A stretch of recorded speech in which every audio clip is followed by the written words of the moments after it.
Hello, everyone, and welcome back to the Record Store Podcast. My name is Christina, and if you're new here, this is basically me talking about my favorite album for 30 minutes, roughly. Uh, Last week was the Halloween special. I talked about Spirit Phone by Lemon Demon. Go check that out if you are so inclined. um, Today, I wanted to talk about the album Request by Mariya Takeuchi, I believe is how you say it. If at any point I'm saying these words wrong, because she is a Japanese pop artist from the 80s, let me know if I'm saying these wrong, because I'm a big girl. you know, I am not infallible. If I make a mistake, kindly correct me. I will apologize and move on, you know? Um, which is somehow some adults don't know how to do that. Anyways, but the problem was when I was trying to find out information on Request, I couldn't really find it on Google. Maybe it's because she's a Japanese artist. Maybe I have to be on like Google's Japanese search engine. I don't know what that would be called. I know for German, um, it's google.de, de for Deutsch. So I don't I don't know why I can't find any information on this woman. So it's gonna be kind of less about Request, the actual album, more just about Mariya Takeuchi because I really like her. Um, so yeah, strap your seatbelts and let's get started. And the reason why I wanted to talk about Mariya Takeuchi is because right now, if you live in the States or even outside the States, it's a very stressful time. I guess for context, it's the election. So, yeah, things have been really stressful, and it won't be a while until we get our election results. So, in the meantime, let's all just try and cope and have a fun time. And for me, Mariya Takeuchi's music makes me indescribably happy. I feel like her songs are so upbeat and yet calm. They're upbeat and calm, and they're not hard to listen to. It's not difficult music, like some music feels absolutely like laborious to sit and listen to.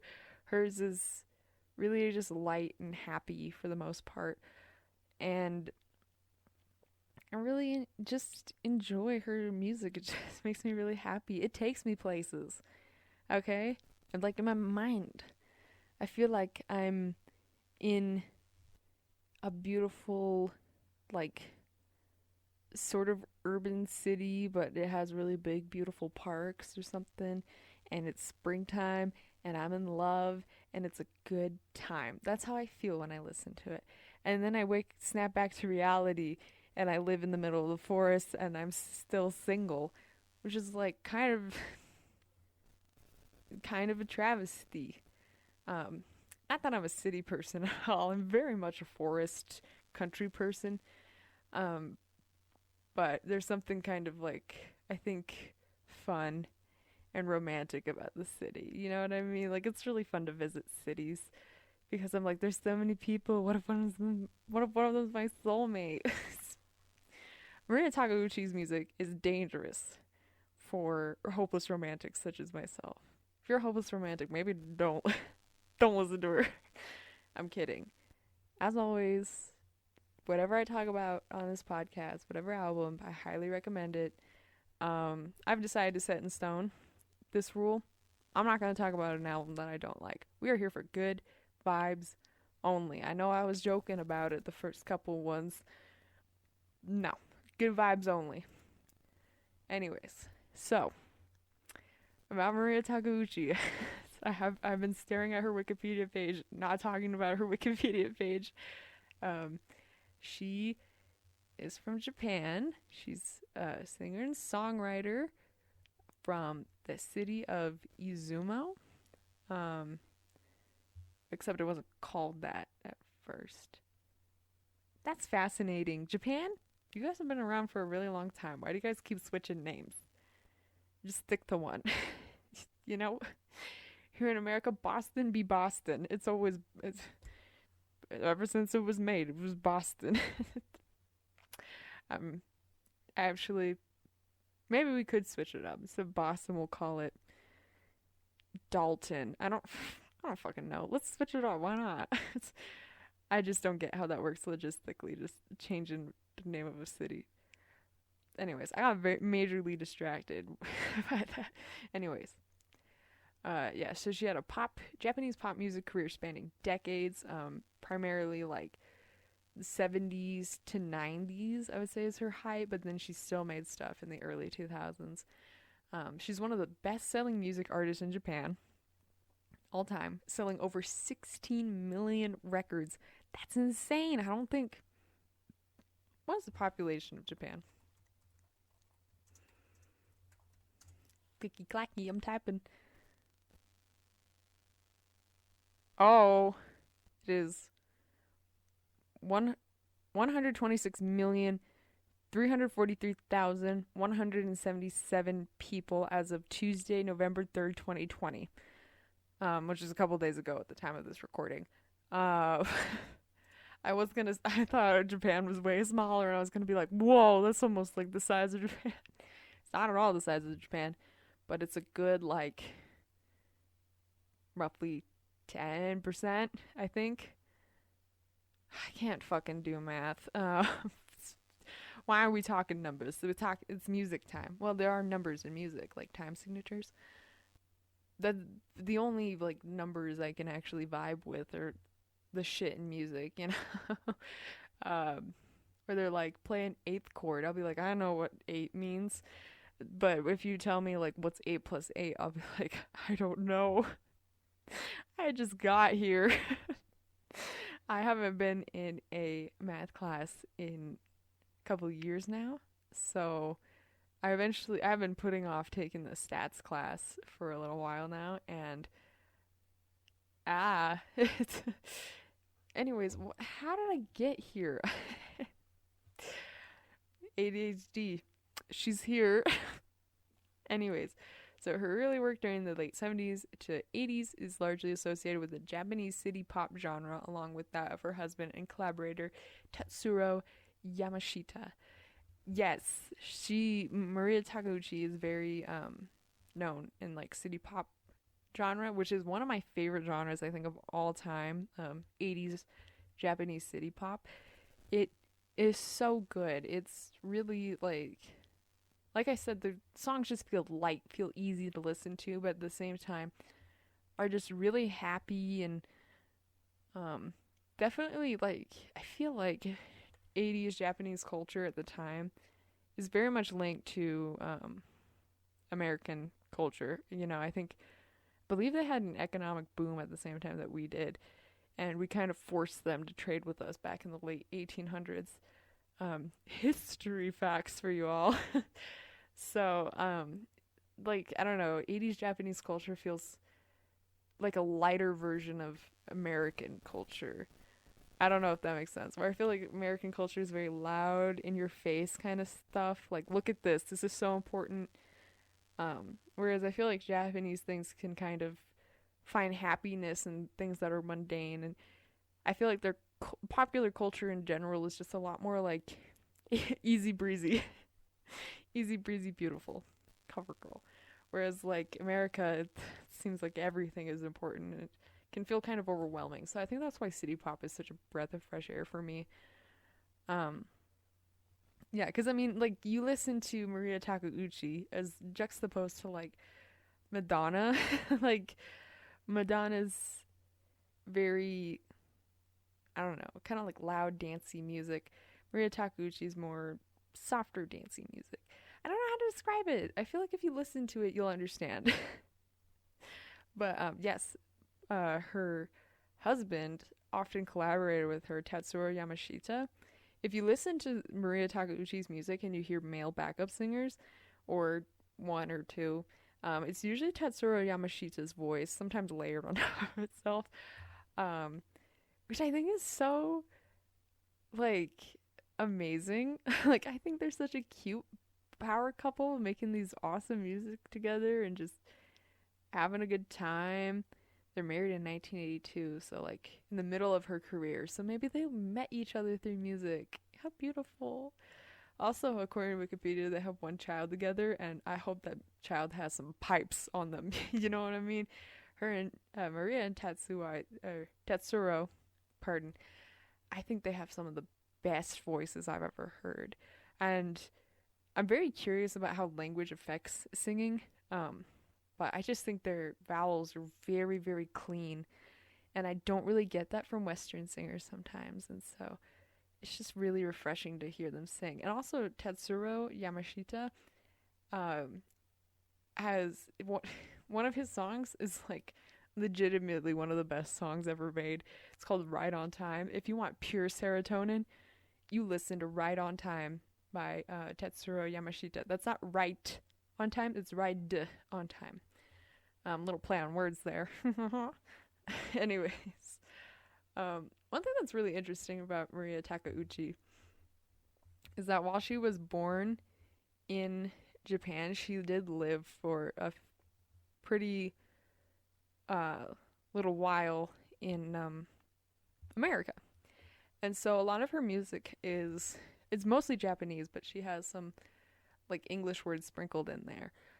We'll take a look later at one of her songs, but I always think that's kind of fun because I'm just kind of sitting there like, da, da, da, da. Oh, I know these words, you know, like I'm trying to pretend that I know what I'm singing when I'm singing along, but then like at one point I do know what I'm singing, so it's kind of fun. And yeah, so she already learned to play piano and guitar by third grade because her family really liked music and liked to play records. But the Beatles left an impression that inspired her to travel. So yeah, there's always been like kind of this fascination with her and more Western music. Like West, I think is kind of a weird classification, but you know what I mean when I say it. Yeah, she kind of reminds me of myself because her family like played records from all over the world. My family it's also been we're also all very into music, but my myself and my sister are the only ones that can actually like play music. My sister plays bass guitar, and I sing and play piano, as previously established. And I've been in choir forever, as previously established. You can listen to like the first episode. I think I talk about it. I think I talk about it every episode, but I don't know. She's definitely. I did not know how to play piano and guitar by third grade, but I don't know. Like I think it's kind of cool that there's at least some parallels between us. But in 1972, for her third year of high school, she studied in Illinois, here in the U.S. If you guys don't know where Illinois is, it's like Midwest United States. I hate the term Midwest because you think it'd be the middle of the United States. It's technically not. They called it the Midwest before we got a bunch of Southwest and West territory, like, you know, Washington, Oregon, California, Arizona. Before we got that, we were calling it the Midwest. So it's technically not Midwest, it's more like Mid-East. I could go on that for years, but yeah, so yeah, she was an international exchange student. She entered Keio University. Is that in Japan? It's in Japan. And she majored in English literature, which used to be my major. English class was like the soul I used. So yeah, Mariya Takeuchi like genuinely kind of likes English and I guess Western culture, and you can definitely see that. And I think just like her life and I think what the happenings was in Japan at the time, I think just kind of came together perfectly for her to get the success. Sorry, I'm trying to skim because there's this huge part about her career and most of it is just a bunch of names and boring stuff. And not that it's boring, but just not what I'm here for. Yeah, so I think she met her husband Tetsuro Yamashita through her record company. That's sweet. I like to see that. They just make me happy. I just think it's so sweet. Um, yeah. Yep, yep, yep. Outside of Japan, she's best known for the city pop song "Plastic Love." Yes! From her number one album, Variety. Didn't even occur to her to try releasing her music in the West, as she stated in a 2018 interview, quote, "Considering that it was mostly performed in Japanese, we figured it'd be impossible to go abroad." That's where you're wrong, kiddo. Americans love anime, so language is not a factor here. I think, you know, America being kind of more of a quote unquote melting pot, we have a lot of culture and stuff. I don't think most Americans care about where things come from so long as we can kind of consume it, which sounds awful when I say it like that, but you know what I mean. Like, it's not, language ain't a factor, baby. But the song went viral after it was uploaded to YouTube during the mid like 2010s. Popularized overseas via the vaporwave and future punk scenes, the song has received 35 millions of YouTube as of July 2020. Yeah, that's how I found out about her, was through Plastic Love. I listened to the song and I was like, I think this is my favorite song. And it is one of my favorite songs of all time. Probably my favorite song of all time. I don't know. I would have to go through all my favorite music and figure it out. But, oh, Plastic Love is so good.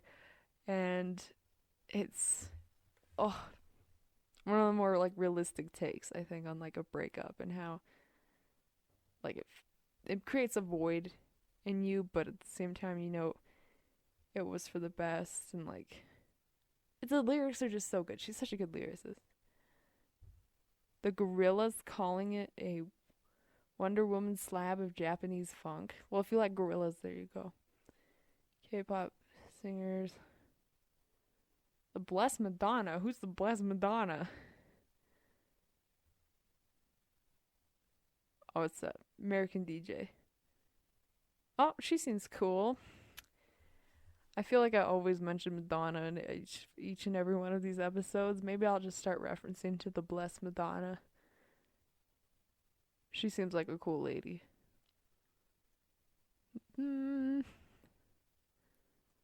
Warner Music Japan released on YouTube a short music video for the song. I've never watched that. Yeah, and now I'm just looking at her albums and singles and fun stuff. So, yeah, I know that technically this episode is going to be about request. Like, that's what I'm going to title it, but really it's about Mariya Takeuchi. Mostly because I can't find any information specifically about request. It's my personal favorite of hers. I think it's really good. I really like the album cover. She looks like a real woman. I know that sounds weird because she is a real woman, but I mean, when you look at so many pop artists and their album covers, like Ariana Grande, for example, it's like she's in makeup. She's totted up, you know? I don't know if that was the correct usage of that word, but she's powdered and stuff. I don't know what I'm saying right now. But my point is that she's not like a natural sort of look. And I hesitate to say natural because it's gonna make it sound like I don't like it when women wear makeup. No, I am a woman that wears makeup sometimes. So I'm okay with that. But I mean, I just like it because she's in Request's album cover. Mariya Takeuchi is not wearing any makeup. Her hair is a little bit messy. Her eyebrows are thick. And she's wearing like what seems like comfy clothes. It looks comfy to me. And like, I hope men realize that women don't just come like that with long eyelashes and stuff and perfect brows. I hope they realize that we're Homo sapiens as well. So, what was I just trying to say? Yeah, also if you look into Japanese culture, women would often just shave their eyebrows completely off. So her having thick eyebrows in this album cover is pretty interesting on like grand um social context. That's what I want to say. Anyways, so my favorite song off of Request is called Yume no Tuzuki. I believe is how you say it. It's the second from last track on the album. And I really like the song because it's a breakup song, but it's a hopeful breakup song. Like, it's more like Mariya talking to you. And she's like, if you got broken up with, don't be sad because things will get better. And that's literally the first two lines. Let's get into it. Look at that transition. Wow. Anyways, so baby, baby, don't look so sad. There's going to be a better tomorrow. That's in English. Behind the heavy door is always a blue sky. Another day, just like yesterday, has closed. Girl, you fall asleep with a deep sigh. I like it. It's she's like telling you, there's gonna be a blue sky tomorrow. The day has closed. It's over. Go to sleep, but you do it with a deep sigh, kind of reminiscing, and it's okay to reminisce sometimes. Boop. Sorry. Keep clicking things. Having ended another unfulfilled promise, yet you're gonna dream for tomorrow. Sorry, I keep burping. Try not to catch it with the microphone. So baby, baby, close your eyes. Go back into your endless dream. That's in English. A smile will be back on your face long before you wake up. That is so, like, what a cute little visual. And, like, having a dream that's so nice that you smile when you wake up. That's cute. I wish my dreams were like that. Last night I had a very stressful dream that I had a boyfriend. I do not have a boyfriend, and I got into a fight with him. I could not tell you who that boyfriend was. I forgot what he looked like when I woke up, but I remember being very distressed. Like, why are my dreams always stressful? I want to have a nice dream. Anyways, as you believe only in good things, someday you'll find yourself being able to forgive anything. That is so, what a nice sentiment. Like, putting your belief in good things so that you can forgive the bad things that happen to you. Like, that's growth. That's maturity, you know? And just, like, yeah, it's like a breakup song, too. So being able to, like, forgive the person for causing those hurt feelings within you. Yeah. Those you once loved that much and those who once loved you that much. They're all mere illusions if you look back now. But what? I'm like, what a cute song. And then this line hit me. Those you once loved that much. Oh, okay. So yeah, like, that is weird to think about. Like, when you break up with someone and you don't talk to them anymore. Technically not real. I mean, there's no way to know that they were actually real. Which I gives, like, kind of comfort in the fact that, like, you know, shouldn't be hurt by this person because they're not real anymore. And they're not part of your reality, so they're not real. Talking about reality and stuff always, I'm like, whoa, what the fuck? But, I mean, technically, yeah. Baby, baby, don't think you're lonely. Don't give up loving somebody new. It's in English, and what a nice sentiment. Don't be discouraged by repeated goodbyes. That is so nice. Like, kind of rolling with the punches and rejection and stuff, because eventually you will find your person, and you are going to be happy. Never even feel lonely. By getting busy loving someone. Yeah, you'll never feel lonely if you just keep loving stuff out in the world, I guess. Have an end in another unfulfilled promise, yet you're gonna dream for tomorrow. Aw, you know, I like how it says unfulfilled promise. Isn't that kind of a relationship, you know, when you get into a relationship, you're just gonna assume you're gonna be together forever. But when you break up, it's an unfulfilled promise. But you're gonna dream for tomorrow. I just love how Mariya Takeuchi words things. What a poet. She's a poet. Baby, baby, don't look so sad. There's gonna be a better tomorrow. English. Behind the heavy door is always a blue sky. Baby, baby, close your eyes. Go back into your endless dream.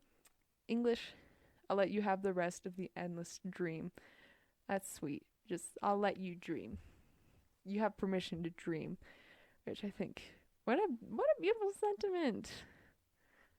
I just love this song. This song makes me incredibly happy. Just believe someday you'll find your hard times gone. Try not to look back on your yesterday. So keep dreaming on tomorrow. Don't you think you're lonely? Don't give up on loving. Someone's waiting just for you. This part, Mariya Takeuchi's husband sings, and I love it. Like, don't give up on loving people. And he basically repeats the same stanzas, except for like the last couple lines. So the second stanza to the last one, it's don't you look so sad, girl, there will be a fine thing, everything will be all right. And the last one is, baby, close your brown eyes, go back to your dreaming, you can see the blue sky spread. I love it.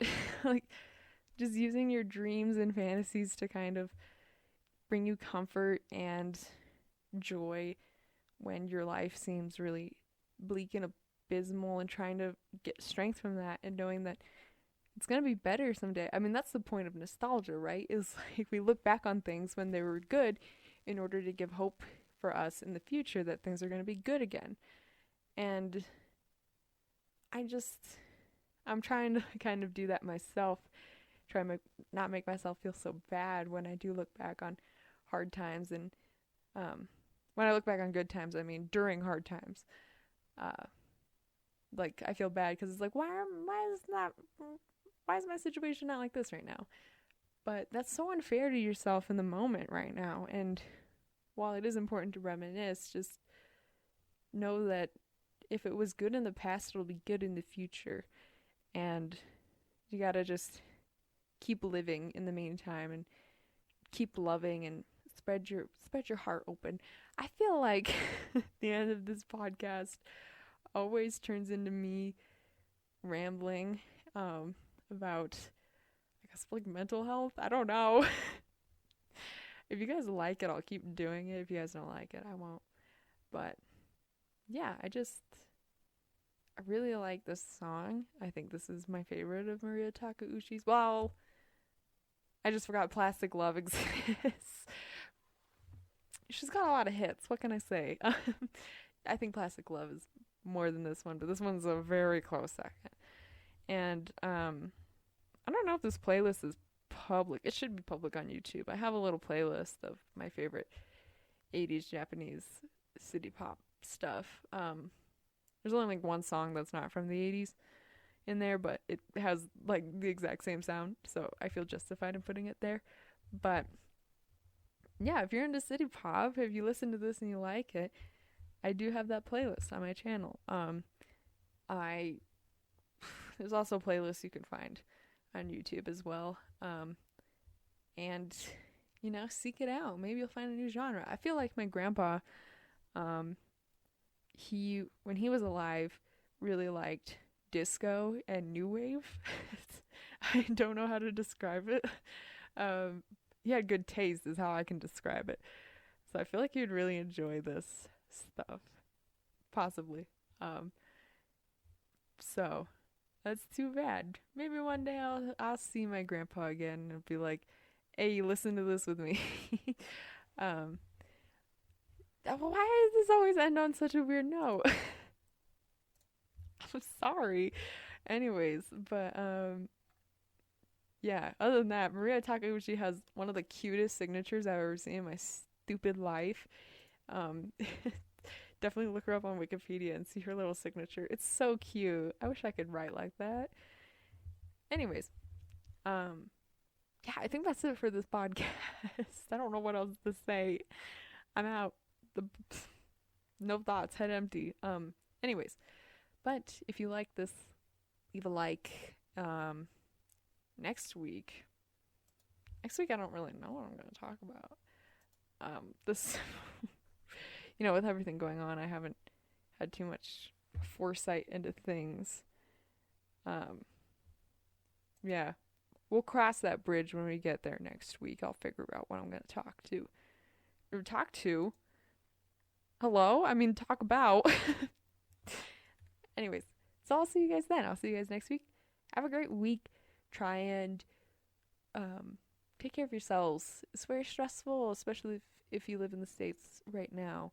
So take care of yourselves. Chill out. Hopefully this podcast gave you a little break. But know that no matter what happens with this election, you guys are all loved and valid and worthy of love. And yeah. So, bye!